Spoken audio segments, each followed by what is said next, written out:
สบายดีพี่น้องลูกหลานคนลาวคนไทยอยู่ไสก็แล้วแต่ยินดีต้อนรับทุกท่านเข้าสู่รายการเสียงภาษาลาว Voice of the Lao People Welcome to everyone Bienvenue à toutes et à tous Good morning Bonjour มื้อนี้ขอแหบเด้อพี่น้องเด้อเพราะว่า 2-3 วันมานี้ค้นคว้าหาข้อมูลเพื่อลูกหลานค้นคว้าหาความจริงเพื่อลูกหลานทุกคนขอห้องเพลงศาสตร์ก่อนเนาะก่อนจะสิบายไปมันเสียเวลาเนาะศาสตร์ลาวตั้งแต่เดิมมาขึ้นชื่อลือซาอยู่ในอาซีศาสตร์ลาวผู้พันไมตรีความสามัคคีฮักห้อมกันหากศาสตร์หากประเทศเฮาหากเจ้าโปเกตเกษาผู้มักความศาสนาแต่บูหันมาฮักษาดินแดนบ่ให้สัตว์ใดมาล้วนหาวีลบกวนหยาดแย่งสิ่งเอาให้ขึ้นเข้ามารู้วุ่นวายสุจนตัวตายต้านทานศัตรูช่วยเสียจูเลือดเนื้อเสือเผาพื้นผู้กูเอาบันเถาถูกกันเพราะว่าคอแหบอยู่เนาะพี่น้องเนาะดังนั้นก็เอาตั้งแต่เป็นพิธีมันก็ได้เนาะดังนั้นมื้อนี้ประเด็นของพวกเฮาก็แม่นว่าข้อประเด็นเด้อIf you want peace, you must to war. Si tu veux la paix, il faut préparer la guerre. แปลเป็นภาษาลาวก่อนบ่ว่าถ้าเจ้าต้องการสันติภาพจำเป็นต้องเตรียมพร้อมสำหรับสงครามรับมือสงครามอยากได้สันติภาพอยากให้บ้านเจ้าสงบต้องเตรียมพร้อมรับมือถ้าเจ้าบ่เตรียมพร้อมรับมือเจ้าสิไปนกไปไหวเจ้าสิเขาวัดเขาว่าเจ้าสิไปเดินเยือนสวนสนามเจ้าสิไปย่างบ่มีทางเจ้าสิได้สันติภาพเป็นภาษาไทยก็บอกว่าถ้าต้องการสันติภาพก็ต้องเตรียมพร้อมสำหรับสงครามนี่ก็เหมือนดังว่าสวนผักสวนหมี่เฮานี่ถ้าอยากกินหมากผลอยากกินหมากแตงอยากกินหมากอยากกินผักกาดที่งามๆปลอดเพี้ยจำเป็นต้องเตรียมแนวใดป้องกันจะเป็นบ่แม่นเคมีก็แม่นสิ่งธรรมชาติเป็นผักกระเดาเป็นหยังไปป้องกันเตรียมการป้องกันว่าซั่นไปเห็ดหัวเห็ดหัวเห็ดตะแคถ้าสั้นไก่หมูมาเป็ดไก่ก็จะไปกินคันว่าเตรียมป้องกันชาติก็ว่าได้เป็นบ่เสเพทำนาก็ต้องมีรั้วทำสวนครัวก็ต้องมีรั้วเพราะหมูเป็ดไก่จะไปกินนี่มันต้องเตรียมไปหมดดังนั้นประเทศลาวปัจจุบันนี้บ่มีหัวไม่มีรั้วบ้านรั้วเมืองไม่มีการป้องกันเขาแค่ป้องกันอำนาจเขาไม่ได้ป้องกันประเทศเขาไม่ได้ป้องกันประชาชนใช่ไหมแม่นบ่ล่ะดังนั้นอย่าให้เข้าใจเด้อการเตรียมทางสงครามนั้นหมายกว่าประชาชนต้องเตรียมอยู่แต่ละคนทำสงครามกับศัตรูที่มาลุกลานที่รัฐบาลรับหูรับตาที่รัฐบาลปิดหูปิดตาอยู่นั้นเพื่อเอาแต่ผลประโยชน์ตัวเองเอาศัตรูมากินประชาชนมาให้กินขุดค้ำกับเป็นเอาต่างประเทศมาขุดโอนเอาไปขายเอาไปต่างประเทศได้รัฐบาลได้แต่บ่ได้มาให้ประชาชนนี่ทุกข์ยากปากหมอง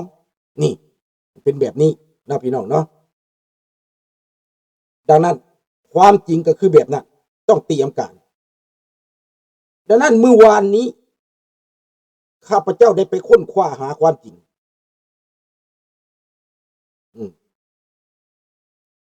แล้วมาค้นคว้าหาความจริงแล้วได้เห็นเนี่ย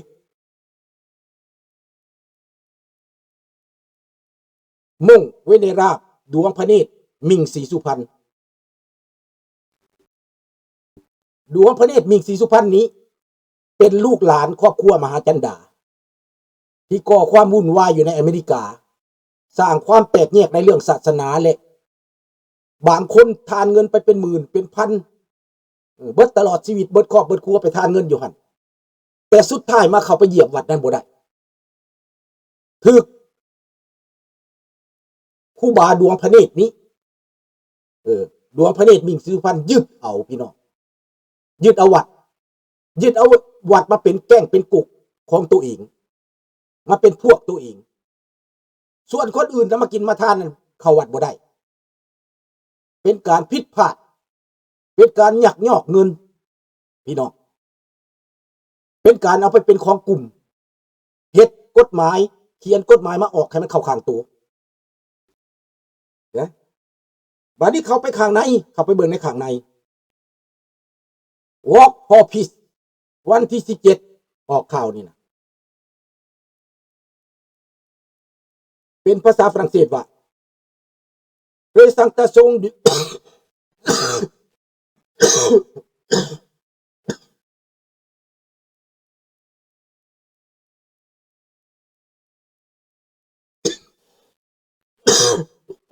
ตรวจเลยว้าวแห้งบ่ได้พี่น้องเลย Présentation du Vénérable ม่วนเวเนราบดวงพระเนตรมิงศรีสุพรรณสุวรรณโนเดวัดลาวเศร้าเล็กบุดารามเศร้าเล็กซิตี้อุทาไปอยู่อุทาตอนนี้ไปอยู่อุทาแล้วนูซอมโปรฟงเดมังโอโนเรเอรุกอนเนซังดาววกเวเนราบดวงพระเนตรมิงศรีสุพรรณสุวรรณโนqui nous accompagne dans ce voyage paisible pour la paix พวกเขามีความรู้สึกซาบซึ้งและมีเกียรติรับรองว่าพระดวงพระเนตรมีสุพรรณ ส่วนโนสำหรับเดินเพื่อสันติภาพนำพวกเขาในครั้งนี้สำหรับมีหน้าของทานพวกla paix la présence la sagesse et son dévouement enrichissent profondément cette mission มาตามแผนนี้ Restez à l'écoute alors que nous présenterons chaque vénérable moine de ce voyage dans les jours à venir พวกเขาจะแจ้งสื่อผู้ที่ร่วมในอันนั้นครั้งนี้เขาเริ่มแต่วันที่17ออกมาข่าวตัวนี้เห็นบ่หลายคนก็สาธุได้หลายคนสาธุได้อยู่ทางหลังได้เห็นบ่ล่ะข้าพเจ้าว่าความจริงบ่ล่ะซ่อมกันอยู่อินเดียเตรียมการมาแต่อินเดีย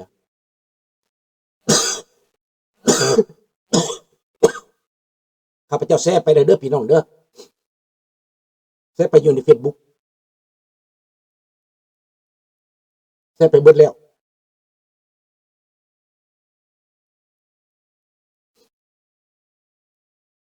อยากจะค่อยๆเว้าเนาะมันจะบ่อายดังนั้นตามที่ข้าพเจ้าเว้านี้อยากได้ความสุขอยากได้ความตลอดปลอดภัยต้องเตรียมป้องกันตัวเองลาวมันป้องกันแต่อำนาจมันบ่ได้ป้องกันประชาชนมันได้ป้องกันประเทศสวัสดีวีซ่าสวัสดีเกี่ยวใจเนาะนี่คือความจริงพี่น้องดังนั้นทั้งหมดนี่นะเป็นการเมืองและก็ฮู้ว่าผู้ใดอยู่เบื้องหลังและครูบาดวงพระเนตรนี้มาแต่ลาวได้สัญชาติแล้วบ่หรือยังก็ให้พี่น้องในอเมริกาตรวจสอบเด้อยังถือบัตรเขียวบ่หรือว่าบ่ได้สัญชาติถ้ากวดสอบเบิ่งได้สัญชาติแบบใดก็ให้กวดสอบเบิ่งแล้วมีที่มาที่ไปแบบใดก็ให้กวดสอบเบิ่งเพราะว่าข้าพเจ้าจับตัวเป้งได้แล้วครูบาอื่นนั้นมาแต่บนอื่นนั้นบ่มีสิทธิ์เท่าครูบาที่มาอยู่อเมริกาก่อนเนอะนั่นลักมันมาจากแผนการของมหาจันดานั่นแหละเจ้าขอบใจหลายๆเพ่งมื้อนี้ไขวัดไอน้อยหนึ่ง 2-3 มื้อนี่คือสิ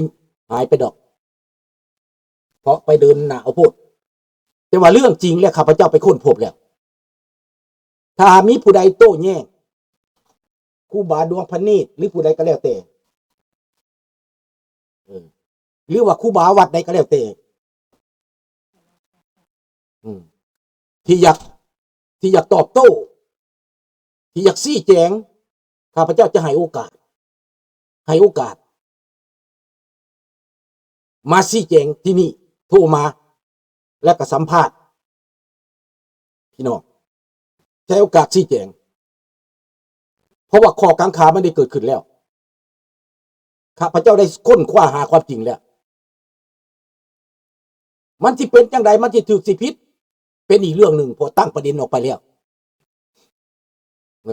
พวกท่านสิว่าผิดว่าถูกรู้สุดแล้วแต่พวกท่านข้าพเจ้าได้ค้นหาความจริงแล้วว่าบ่อยู่มันสิเกิดขึ้นมามื้อหนึ่งยามเดียวเป็นไปบ่ได้มันเป็นไปบ่ได้มันต้องมีการกะเกี่ยมมานานพอสมควรอย่างน้อยเป็นปีแล้วเดินอันนี้มันเกิดยังขึ้นเกิดปรากฏการณ์ยังขึ้นเกิดปรากฏการณ์โน้มน้าวจิตใจคนให้คอยตามให้เชื่อว่าพระดวงตานี้มิ่งศรีสุพรรณนี้เป็นคนดีมีบารมีใจบุญแต่บ่กล้าออกหน้าให้พระแก้วออกหน้าให้พระเวียดออกหน้าพระดวงตาบ่กล้าเฮ็ดเองเพราะญาติคนเว้าบ่กล้าออกมาเว้าทางทีวีบ่กล้าออกมาเว้าทางข่าวสารบ่กล้าออกสื่อแต่อยู่เบื้องหลังทั้งหมดนี่พี่น้องขับใจแล้วบอกมือนี้นะข้าพเจ้าว่าข้าพเจ้าเปิดออกมานี่แน่ใจแล้วบอกผู้ใดบ่แน่ใจก็โทรมาเอาข้อมูลมาคัดค้านเด้อผู้ใดบ่แน่ใจให้เอาข้อมูลมาคัดค้าน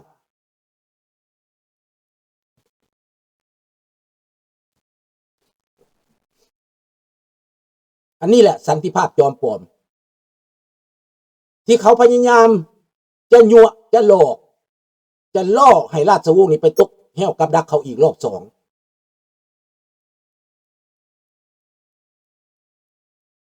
หนูหักบ่เป็นแก้วหนูหักพูดสวรรค์เป็นแก้ว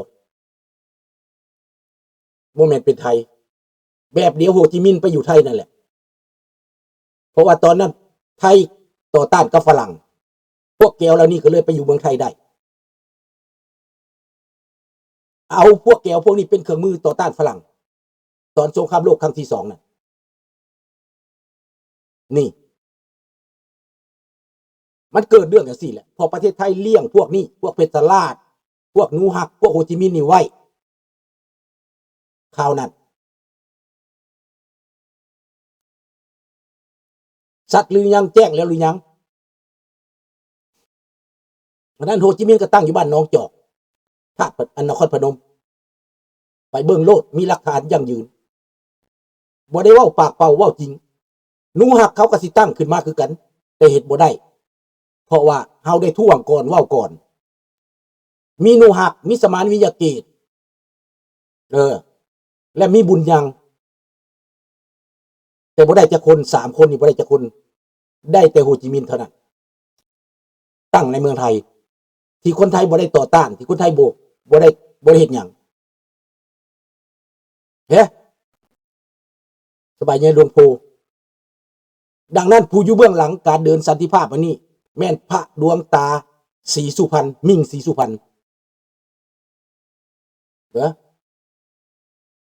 อยู่วัดซาวเลก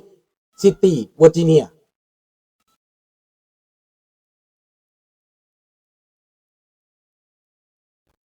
กสิแม่นใกล้วอชิงตันนี่ติแม่นอันนี้ติ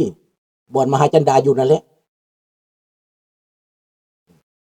ชัดเจนแล้วบ่พี่น้อง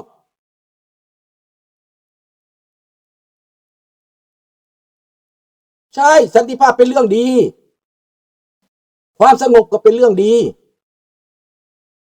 ก็คือกันกระเว้านี่แหละว่าเจ้าปลูกหมักแตงนะเจ้าบ่มีหัวนะเจ้าสิหวังว่ากินหมากนะบ่มีทาง